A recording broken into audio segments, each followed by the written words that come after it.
नमस्कार।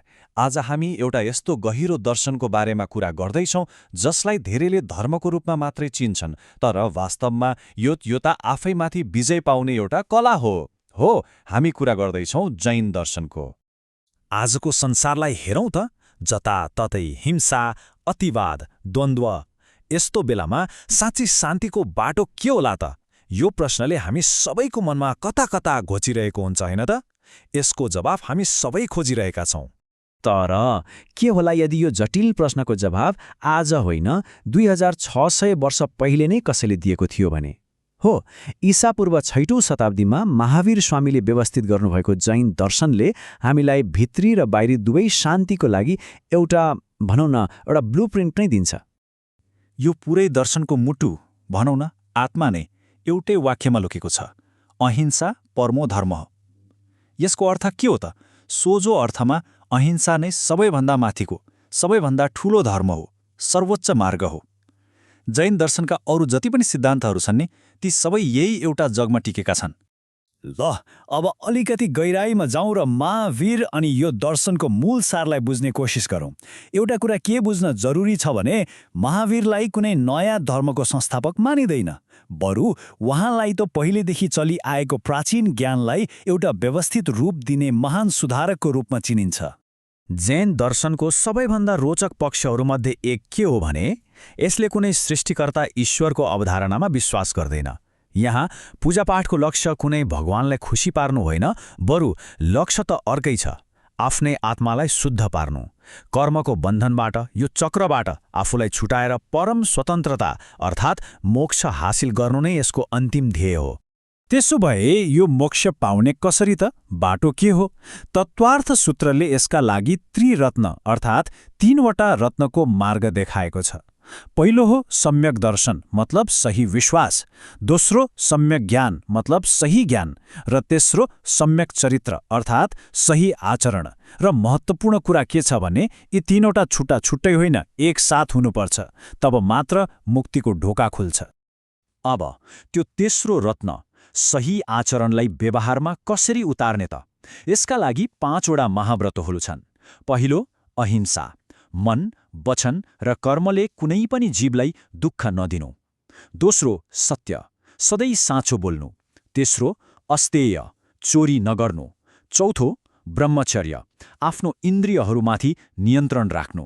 र 5औं अपरिग्रह, जसको अर्थ हो आवश्यकताभन्दा बढी सामान जम्मा नगर्नु। अब हामी जैन दर्शनको त्यो हिस्सामा प्रवेश गर्दैछौँ जुन सायद यसको सबैभन्दा अद्वितीय र बौद्धिक योगदान हो। यो हो सत्यलाई हेर्ने यसको दृष्टिकोण। यसले वास्तविकतालाई कसरी हेर्छ भन्ने कुरा साँच्चै नै एकदमै गहिरो र मननयोग्य छ। यो सिद्धान्तलाई भनिन्छ अनेकान्तवाद। यसले के भन्छ भने कुनै पनि कुराको एउटै मात्र एब्सोल्युट ट्रुथ भन्ने हुँदैन। सत्य सधैँ जटिल हुन्छ र यसका अनेकौं पक्ष, अनेकौं पाटा हुन्छन्। एक हिसाबले यसले हामीलाई के सिकाउँछ भने मलाई मात्र सबै थाहा छ भन्ने घमण्ड नगर, बरु खुला दिमाग राख। यो कुरा बुझ्नको लागि एउटा पुरानो तर एकदमै सान्दर्भिक कथा छ, अँध्यारो कोठा र हात्तीको। ल कल्पना गरौँ त, एउटा अँध्यारो कोठामा हात्ती छ र केही मानिसहरूले त्यसलाई छामिरहेका छन्। जसले सुँड छाम्छ ऊ भन्छ, ओहो यो त सर्प जस्तो छ। जसले खुट्टा छाम्छ ऊ भन्छ, होइन यो त खम्बा हो। अनि पुच्छर छुनेले भन्छ, यो त डोरी पो हो। अब प्रश्न आउँछ, को सही? अनेकान्तवादले भन्छ सबै सही छन्, तर आंशिक रूपमा मात्रै। उनीहरू सबैले एउटै सत्य अर्थात् हात्तीको फरक फरक पाटो मात्रै त अनुभव गरिरहेका छन्। अनेकान्तवादको यही सिद्धान्तलाई व्यवहारमा उतार्ने तरिका हो स्याद्वाद।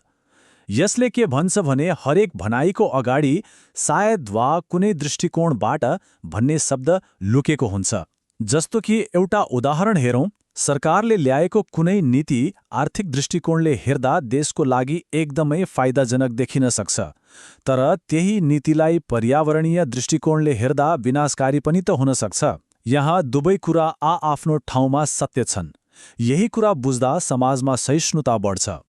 अब हामी अर्को एउटा महत्त्वपूर्ण सिद्धान्तमा जाउँ, जसको सान्दर्भिकता आजको हाम्रो जीवनशैलीसँग सायद सबैभन्दा बढी छ। यो हो त्यागको सिद्धान्त। तर यसको आधुनिक अर्थ के हो? आउनुहोस् हेरौँ। यो सिद्धान्त हो अपरिग्रह। सोझो भाषामा भन्नुपर्दा नन पोजेसन, अर्थात् आवश्यकताभन्दा बढी भौतिक वस्तुहरू जम्मा नगर्नु र ती चिजहरूप्रति मोह पनि नराख्नु। आजको उपभोक्तावादी समाजमा हामी जुन लोभ र सङ्ग्रहको चक्रमा फँसेका छौँ त्यसबाट बाहिर निस्किने बाटो नै अपरिग्रह हो। र सबैभन्दा रोचक कुरा के छ थाहा छ? आज हामी जुन मिनिमलिजम वा जिरो वेस्ट लिभिङ जस्ता आधुनिक र कुल मानिने अवधारणाहरूको कुरा गर्छौं, त्यसको जरा हजारौं वर्ष पुरानो यही अपरिग्रहको सिद्धान्तमा छ।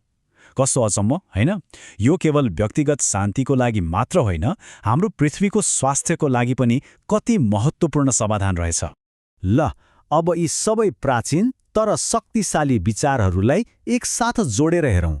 आजको यो भागदौडले भरिएको आधुनिक संसारमा जैन दर्शनको सान्दर्भिकता साँच्चै कति छ त? विश्वभरि जैन धर्म मान्नेहरूको सङ्ख्या हेर्ने हो भने करिब 50 लाख मात्रै छ। यो सङ्ख्यात्मक हिसाबले धेरै ठूलो नदेखिन सक्छ, तर यसको दर्शनले विश्वव्यापी सोचमा पारेको प्रभाव भने त्यो सङ्ख्याभन्दा कैयौँ गुणा ठूलो र गहिरो छ। यसलाई यसरी हेरौँ न, आजको सबैभन्दा ठूलो चुनौती के हो? जलवायु परिवर्तन र द्वन्द्व, हैन? यसको समाधान जैन दर्शनको अहिंसामा छ, जसले हामीलाई पर्यावरणवाद र शान्तिको बाटो देखाउँछ। अर्को समस्या उपभोक्तावाद र फोहोरको थुप्रो। यसको समाधान अपरिग्रहमा छ, जसले मिनिमलिजम र दिगो जीवनशैली सिकाउँछ। अनि समाजमा बढेको ध्रुवीकरण र फेक न्यूजको समस्या, यसको जवाफ अनेकान्तवादमा छ, जसले संवाद, सहिष्णुता र आलोचनात्मक सोचको महत्त्व दर्शाउँछ। हेर्नुस् त, हरेक आधुनिक समस्याको लागि एउटा प्राचीन समाधान। र यो दर्शनको शक्ति कति छ भन्ने कुराको सबैभन्दा ज्वलन्त उदाहरण कोही हुनुहुन्छ भने उहाँ हो महात्मा गान्धी। उहाँले जैन दर्शनको यही अहिंसाको सिद्धान्तबाट गहिरो प्रेरणा लिनुभयो र त्यसलाई एउटा विशाल ब्रिटिस साम्राज्यलाई घुँडा टेकाउने सबैभन्दा शक्तिशाली अहिंसात्मक हतियारमा परिणत गरिदिनुभयो। अन्तमा महावीर स्वामीको एउटै भनाइले यो सम्पूर्ण दर्शनको सारलाई समेट्छ, जसले स्वयंलाई जित्छ उही नै साँचो विजेता हो। यसको मतलब के हो भने बाहिरी संसारलाई अरूलाई जित्नु ठूलो कुरा होइन। खास विजय त त्यो हो जब हामी आफैलाई जित्छौँ, आफ्नो मनलाई, आफ्नो इन्द्रियलाई जित्छौँ।